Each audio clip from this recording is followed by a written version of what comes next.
Good morning. In the name of Nestle, a leader company, world leader in protection, health, and well-being, I'd like to manifest to you that it's a real privilege. I will feel really honored of being invited to this event. In Nestle, we really don't speak about philanthropy, not because we don't believe in philanthropy. We believe that philanthropy we can do it as individuals, but as a company, we have always been convinced that it's not enough by making just a donation. It's not enough by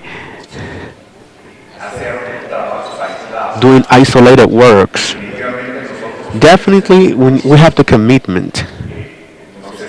I don't know if you know, but we count with many people from different countries here. Nestle,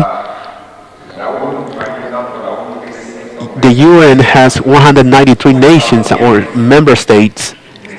Nestle is in 197 countries. That's a big commitment already. It's a commitment that pushes us to leave a footprint, or the other way around, to leave the less possible footprint where we are. This in terms of the environment, but to leave the biggest footprint that we can leave within the communities where we have impact.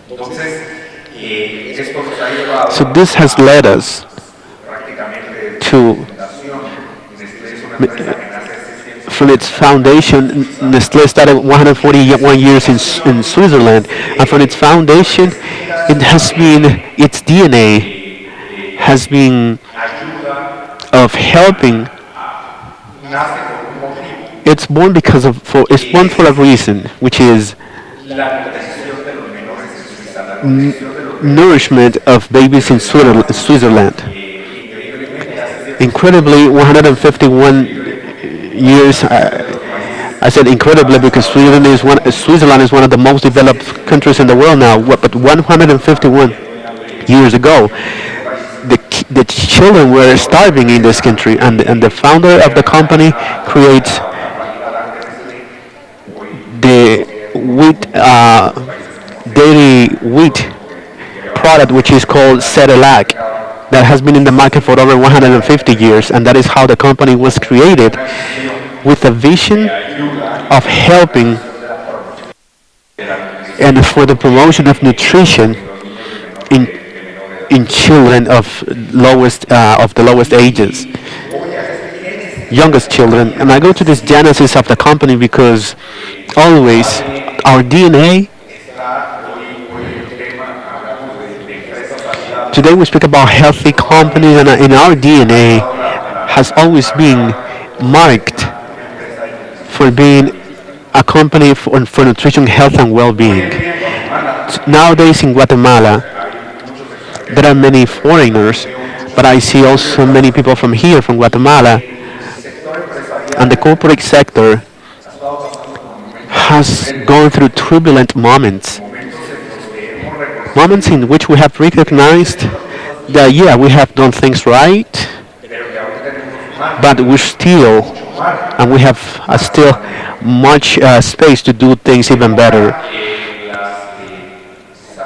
A time in which some people have come to take accountability on things, and also we have recognized that we still have opportunities, and corporate social responsibility is the vehicle through which we become aware of what we can build with the communities where we are, and specifically in the country where we are. In a country, as the Vice Minister of Economics mentioned, a country that is pluricultural and multilingual, where we count with over 22 languages, official languages, and where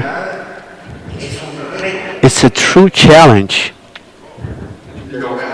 to be able to impact positively of these communities, because they all have different necessities. But I'm checking on my presentation.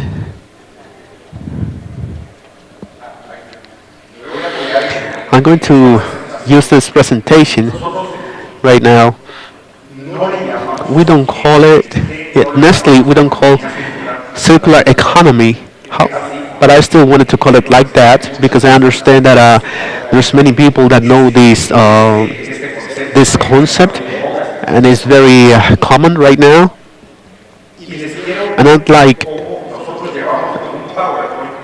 I want to show you how we take it from the PowerPoint because speaking about circular economy and corporate social responsibility, there are books, there are presentations, there's much content.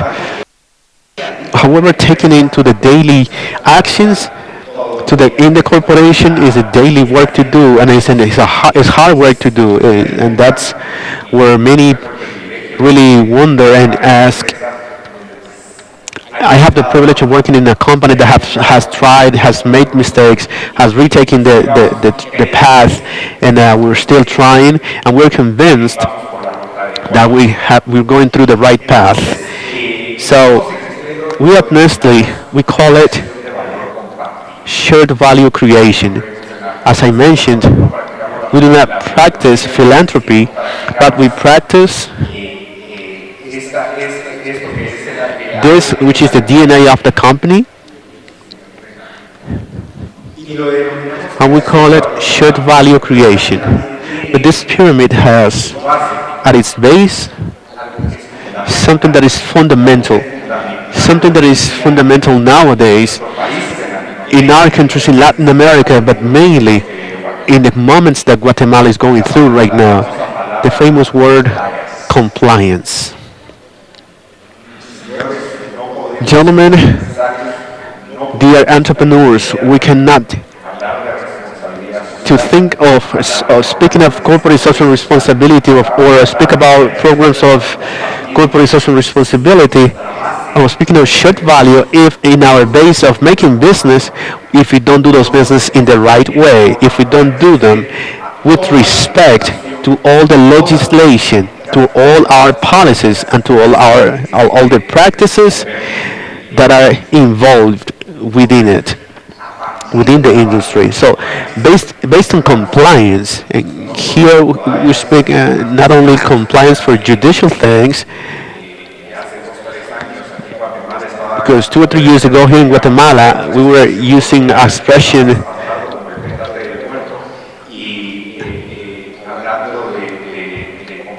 and speaking about fiscal compliance and asking for invoices, and now we have to bill in this way or in this other way. But there is compliance also for the environment, compliance for labor laws, compliance for law and social security laws. And this is the base that we need to have. And thereby we can make a matrix, a compliance matrix, so we can start to speak of shared value creation. This, of course,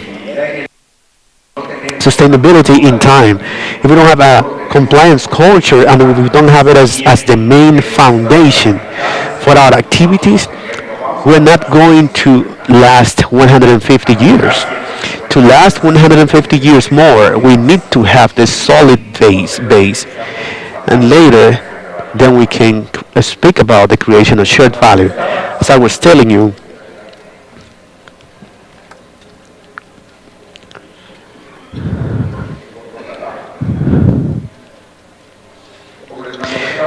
as I was telling you, it was a small summary of what Nestle is in the region. Its main operation is in Guatemala, with over 2,000 employees in Guatemala. We have 2 production plants, one right here in the capital city, and also in the 12th zone, and the other one in the old city of Guatemala. Yesterday, we had the opportunity of going to Antigua, and you can't imagine what it means to have a plant, a manufacturing plant, in a city that has been declared a humanity patrimony. I'm going to relieve myself a little bit right now, but it is, but any fracture, any crack that appear in any wall in Guatemala is a responsibility of the corporations, according to what they say. So we have to make a big effort so we can let convince people that the interest of our companies and their interests go on the same path. So to get to all this, I was telling you that it's not about going from a PowerPoint and we already had the CSR program and that's it. No, no, this is something that has to be really breathed and lived every day. As we do it in Nestle, the 330,000 employees, we do it. We have a common purpose, which is to improving the life quality and to contribute to a healthier future. For who? That is where we start to subdivide for the people and their families, for our communities, and for the planet. And then all our activities, everything, all our activities have to be able to be put within the framework of our purpose. Otherwise, it is not part of the activity of Nestle. And that's what I mean, what me personally, I like calling it a success ecosystem. Because in an ecosystem, everything there has to be a balance for everything between all the elements participating. At some point, that one of the elements becomes more important, then goes in detriment of the other elements that are part of the ecosystem. So we have encountered in this small graph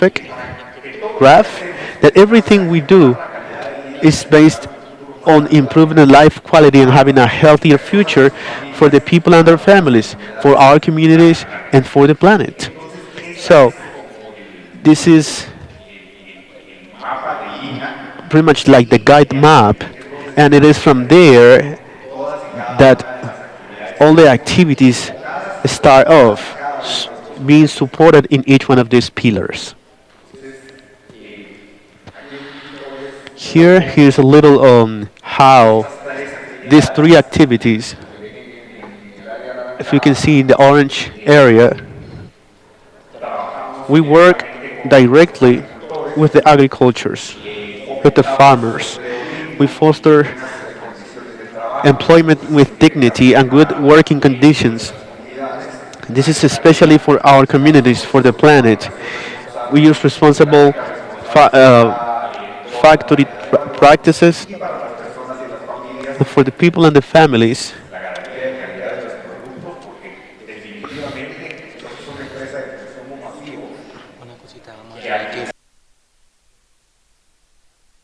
Lately, all what we do, the consumer, when the consumer gets to the supermarket, he goes to the end to choose the taste, the quality, the nutritional values of the product, independently from everything that we do. So at the end, we have to put together all these subjects about people and family, the communities, for the planet, so that we can produce quality products going for the direct benefit of communities in terms of nutrition. Getting back to where I started, we're a healthy nutrition company. What do we do directly for people and families? Here we're speaking directly about actions. What actions do we take? I'd like to tell you that in Guatemala, in a country, we have some studies. Maybe there's a lot of people who know about this. This is a country in which 6 out of 10 children that have malnutrition. We say malnutrition with low nutrition.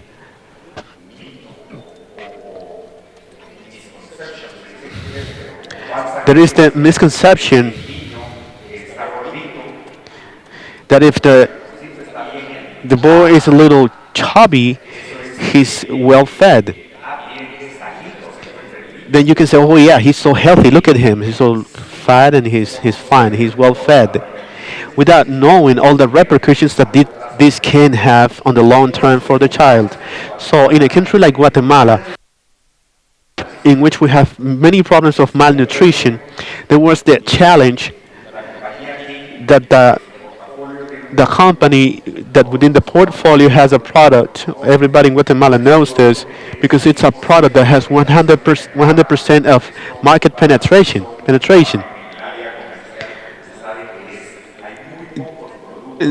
People who work in the commercial area know that there are very few products that can say we are present in every single home in the country with chicken soup called mallet, which is a seasoner. Between 5 to 6 plates of food are seasoned every day, which means that more or less in 3 days, 100% of the population is covered in 3 days. So there was a challenge that if we have the vehicle, that this is the product that people is having for me. What is it that we can do that it goes on the benefit of the benefit of the Guatemalan public? Remember that this is not a non-profit organization. This is a company that needs to produce results, profits, and it was a long task that took over a year, which was to add 15% of the daily requirement of iron to the chicken soup without changing its taste and without affecting the pockets of the consumers. And why is it so important? What is the taste so important? Because that is how they season the dinner for the husband, because that's what they use to season the food that they sell, because that's what they use to season the beans for the dinner of the kids, the taste of the family.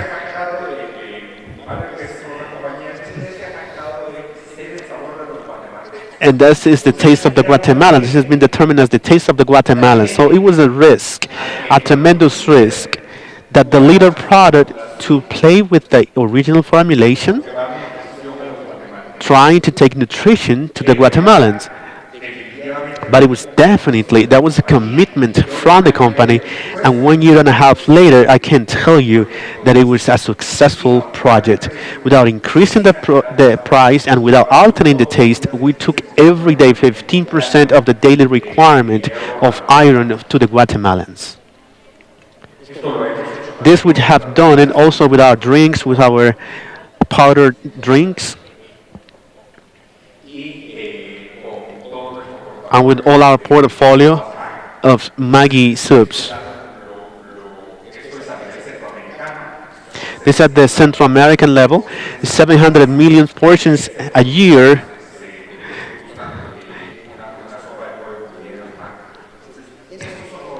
So these are the challenges that we have at the nutrition level. And it's not philanthropy.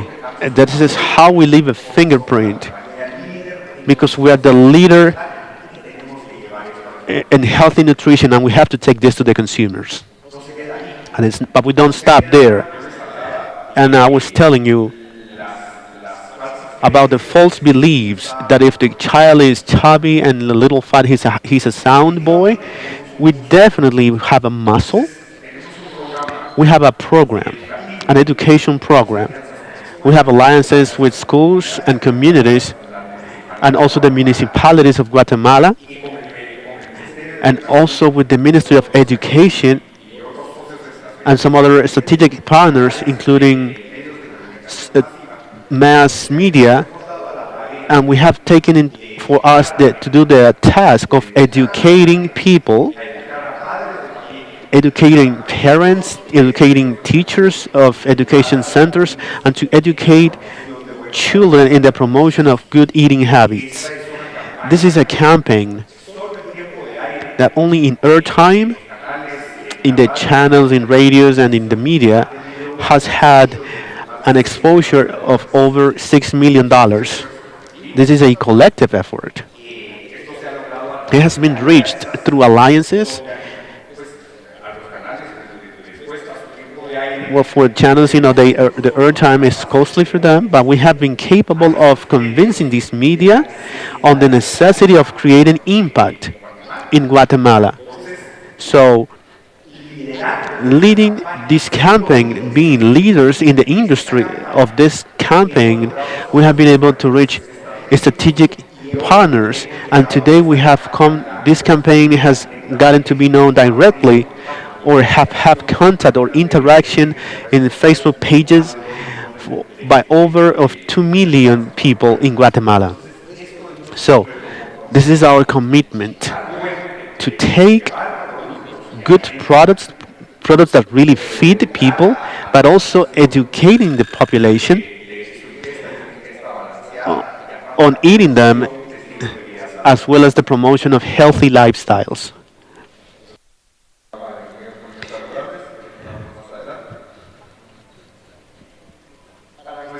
For our communities, what are we doing?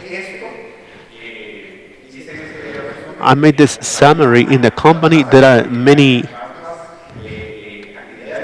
more activities that are done for people and their families, but I wanted to talk to you right now, to the colleagues, the entrepreneurs from Guatemala, of what we do here and what can be done here. For communities, we definitely start by our people. Our most valuable asset is our people. We're innovators in experience as well as in human resource area, innovators in the areas of promotion of labor conditions. I could tell you there's like a first world in these conditions. In none of the localities of the places of Nestle, people work over 30 hours because we live in rest. 60 hours a week is good for the life balance of people. And we have broken paradigms as for the subject in the maternity policy, where we go beyond the scope of the maternity policy because we already have the conception of the primary care person that takes care of the child, which in the cases, for example, when the mother dies at birth time, then that license or that disability is given to the father. Those 14 weeks are given to the father. And these are like innovative steps because ultimately we know that the maternity leave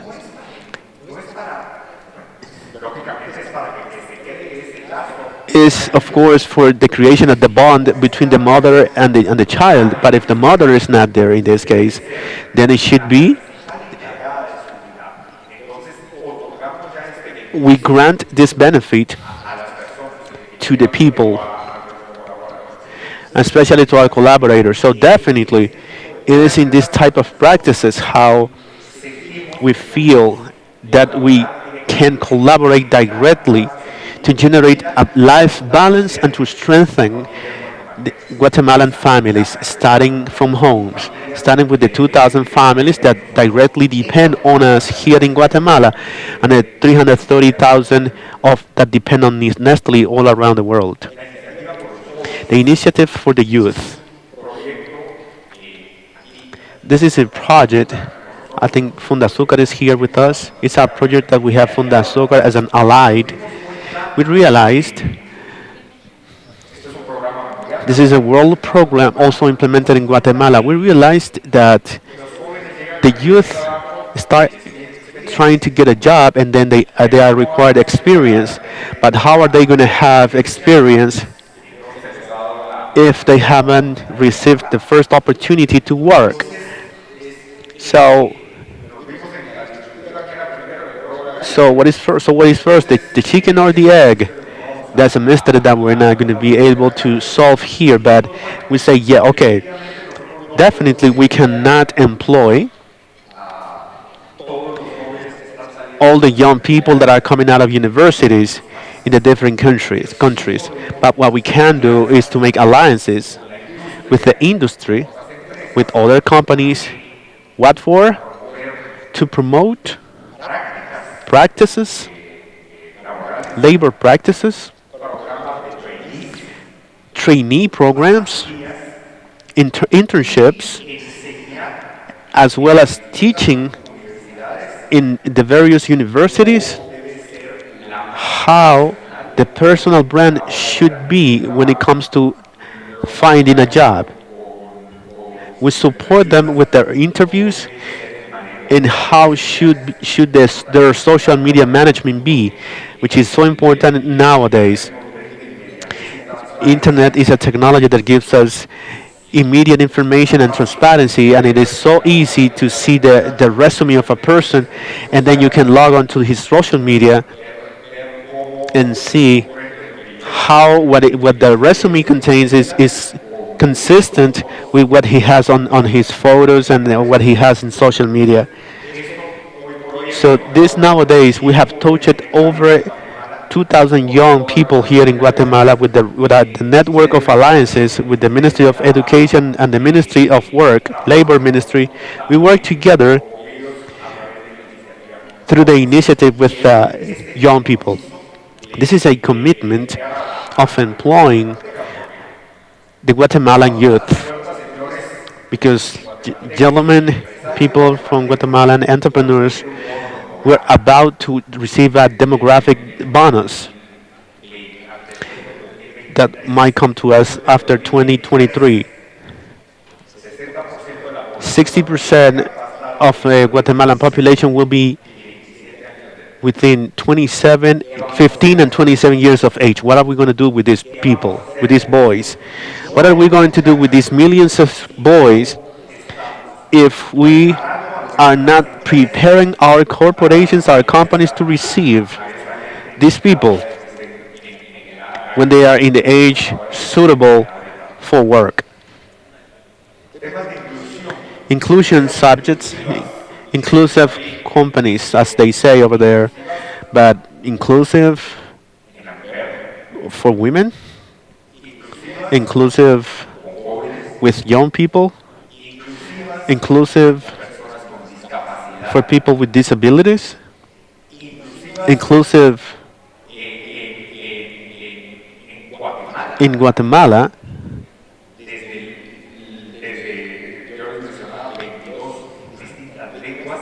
We have 22 different languages here in Guatemala, and we are multi-ethnical here. We have to be able to generate employment for all the spaces of development of the country. We speak that on 2030, there are studies that in the Shela area, Quetzaltenango is a southwest area of Guatemala. It's going to be a development part of over 3 to 5 million people. 5 million people that not all of them speak Spanish. 5 million people that we have to know how to communicate with them and how to establish or start a work or labor and professional relationship with them. So the invitation, and we have set objectives for ourselves.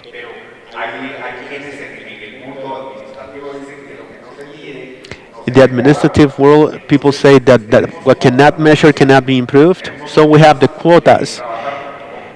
We have numbers established to work with people with some disabilities. We're promoting. We're not the first ones.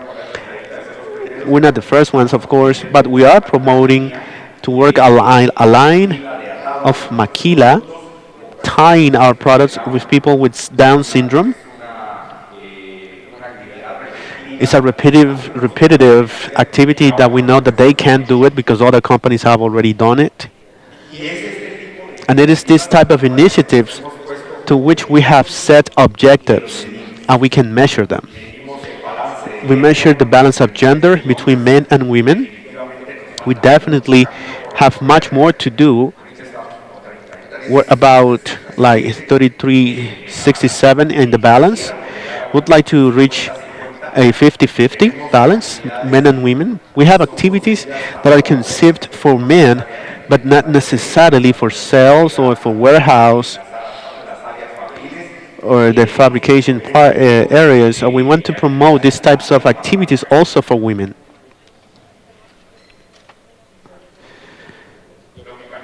Logically, all this at the end, how we can make part of this,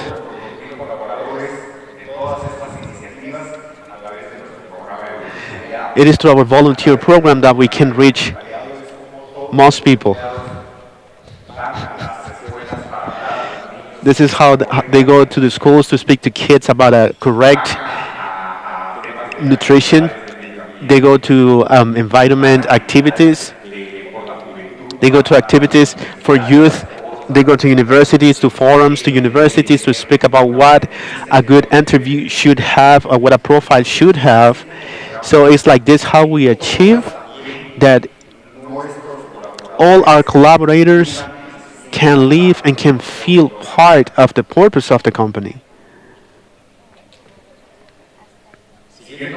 Continuing with what we do here in Guatemala and speaking a little bit of circular economy on how we come from the starting point until the last product. Then we have the plant Nescafe plant, and I love this because this is really a clear example on how a company can make the difference. In 2013, many coffee producer countries were affected by the Roya fungus.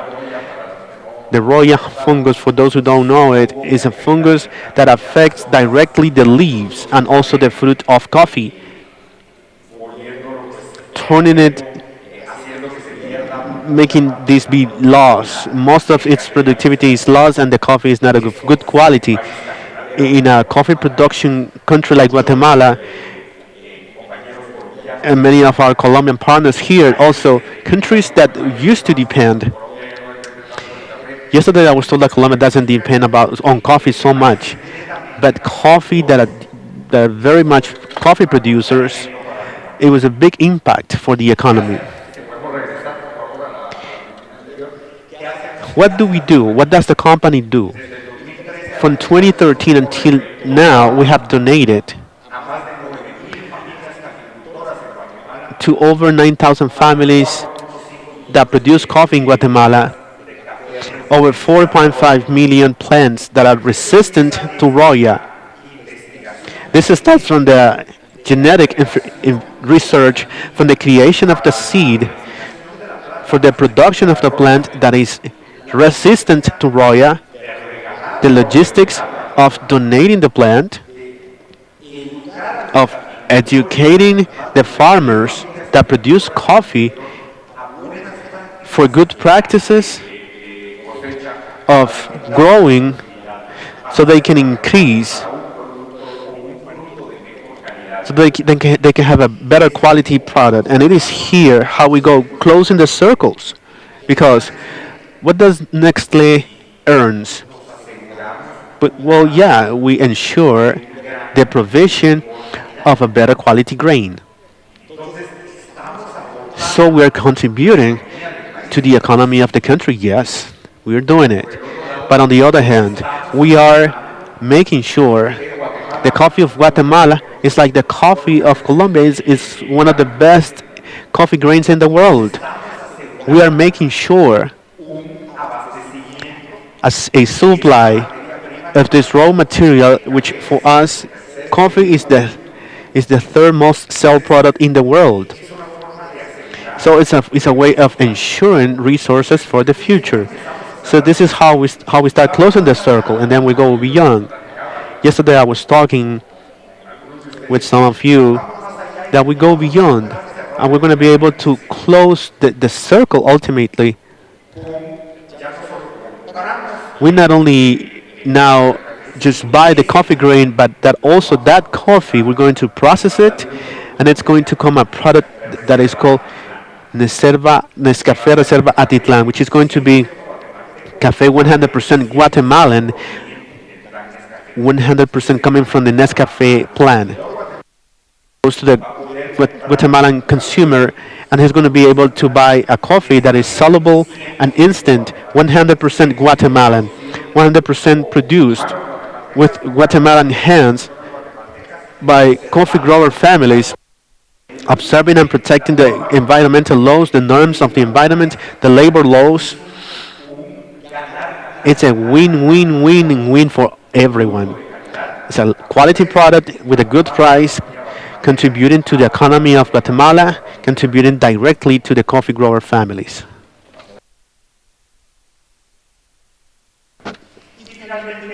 And finally, we come to our planet because it's the home of everyone.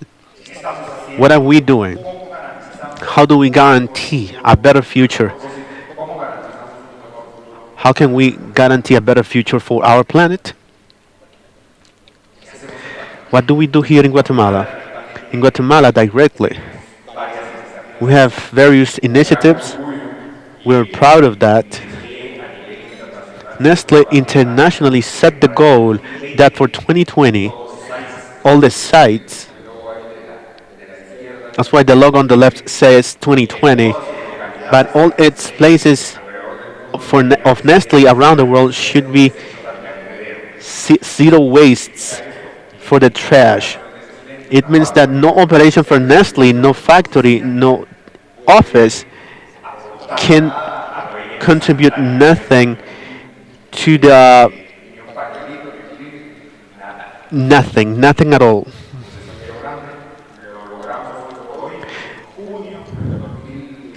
We achieved it today. Our four sites.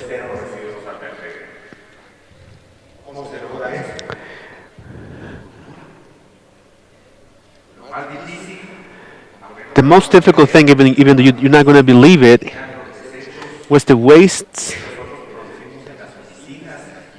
that we produce at offices, and the paper meals and the desechable plates and plastic bags.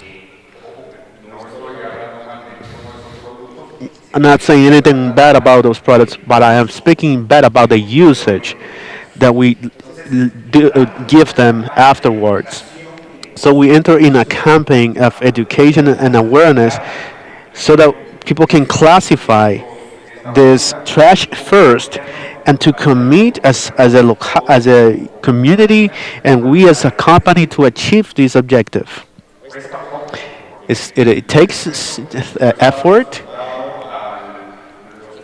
I was used to do just three trash cans and it was easy, but in Nestle we have seven now. The organic, glass, the common one, plastics, aluminum. Then after eating, at the beginning, it took me like 5 minutes to see where each thing should go. But little by little, we take the organization, the same organization, the organization itself, and then from June 2018, we are zero residues to the landfill. Our factories, our last factory uses 100% energy that comes from renewable resources, and it's a commitment also.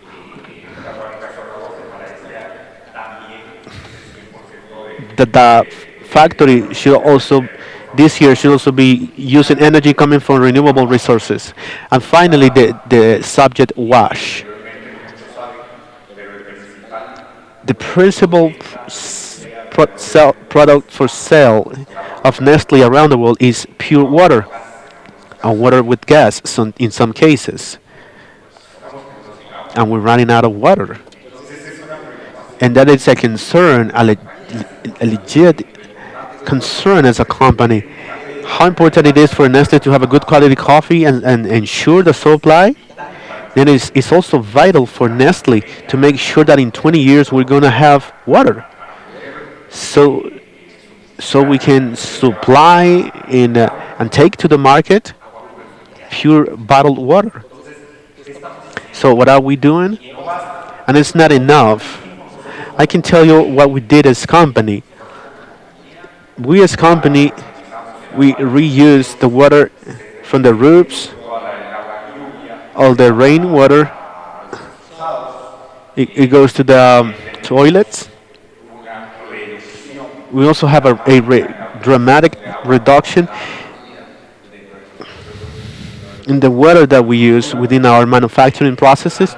We have water treatment plants that comply with the requirements for 2030. We already have them in place. So as a company and as site, we have done a lot. Have done many initiatives, but definitely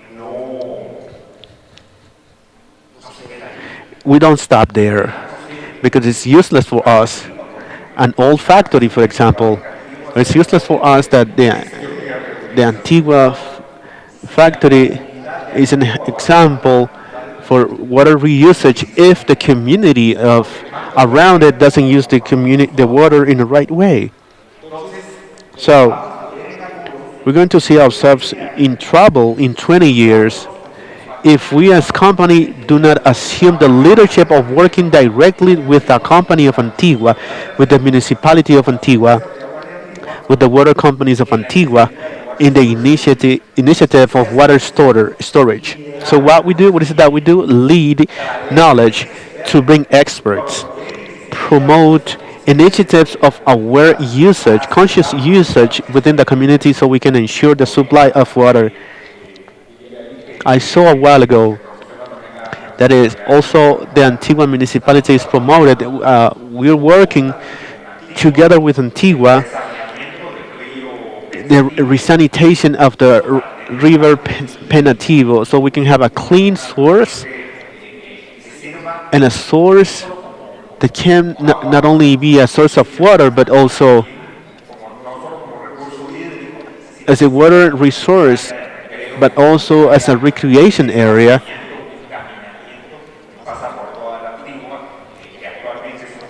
that is currently a landfill so we can jointly with our community turn this into a park. This kind of activities, this is what we do with the water. We more or less already told you this. Water treatment plants, reduction in the usage of water for our production processes. And finally, our commitment with the planet's reduction of emission of CO2, renewable energies, reduction of energy consumption, zero residues to the waste. That, gentlemen, is what summarizes what Nestle considers that at least here in Guatemala and in other countries, as I told you, there are some other activities here in Guatemala will manifest and create shared value. In this case, for for of the over 17 millions of Guatemalans. Thank you very much.